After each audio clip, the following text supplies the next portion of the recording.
Today, the passing out of K9, the 4 dogs which were recently procured by Meghalaya police, and after 8 months of rigorous training, today passing out parade for K9 dog was organized, and they have shown the nice display here. Total 8 dogs that trained, and out of that 4 were recently trained, and we have 12 dogs total, and out of 12 one is sick, so all other 11 dogs have taken part in today's passing out parade. It was 8 month long trainings, and our handlers, they have done good jobs. You have seen the coordination between the men and dogs.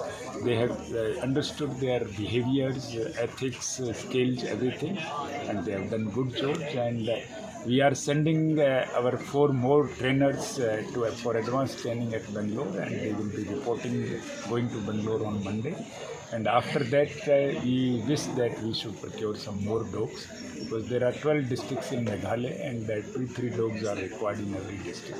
So by keeping that requirement in view, we require nearly 50 odd dogs, but we have presently 12 dogs only. In phase-wise manner, in due course of time, we will procure more dogs. We have sufficient handlers here to train the dogs, and those dogs will be utilized for the purpose of crime investigation and VIP security, anti-sabotage checking, narcotics detection, and bomb disposal.